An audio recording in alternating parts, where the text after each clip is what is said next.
আমাদের দেখে ভয় পেয়ে গেলি নাকি? না না, ভয় পাবো কেন? তাহলে বল, এই টাকাগুলো কোথা থেকে ইনকাম করেছিস? এই টাকাগুলি মানে ব্যাঙ্গালোরে। কি মিথ্যে কথা সাজাতে পারছিস না? পারবি কি করে? তোর হাতে যে টাকাগুলো আছে সেগুলো তো তুই নিজে ইনকাম করিসনি, এগুলো তুই ফ্রড করেছিস। হ্যাঁ ম্যাডাম, আপনি ঠিকই ধরেছেন, আমি মিথ্যে কথা বলবো না। কিন্তু বিশেষ করে ম্যাডাম, এই টাকাগুলো আমার খুব প্রয়োজন। এই টাকা না পেলে আমার মায়ের অপারেশন হবে না। তুই কেমন ছেলে, নিজের মাকে বাঁচানোর জন্য পরের টাকা চুরি করতে হয়? এইসব মিথ্যে কথা না আমাদের সামনে বলিস না। না ম্যাডাম, আমি মিথ্যে কথা বলছি না। আপনি আমার সঙ্গে হসপিটালে চলুন, আপনি গেলে বুঝতে পারবেন। ঠিক আছে, চ হসপিটাল, আমিও দেখি চিকিৎসা করি। কোন মায়ের চিকিৎসা করবি? বাবু, বাবু সাথে পুলিশ কেনে? আমার ছেলে কি কোনো অন্যায় করেছে? না না আন্টি, আপনি কোনো চিন্তা করবেন না।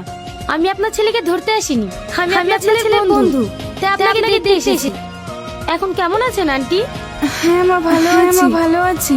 বাবু, তুই অতগুলো টাকা জোগাড় করতে পেরেছি? কি হলো, চুপ থাকলি যে? হ্যাঁ আন্টি, আপনার ছেলের পাশে আমি আছি না, আমি দেবো অপারেশনের টাকা। তুমি একটু বাইরে এসো। মা তুমি আরাম করো, আমি একটু আসছি।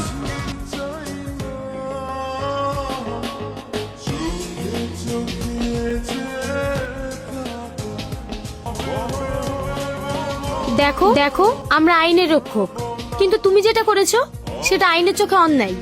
বিশেষ করেন ম্যাডাম, এছাড়া আমার কোনো উপায় ছিল না। বুঝতে পারছি, তবু এটা আইনের চোখে অন্যায়।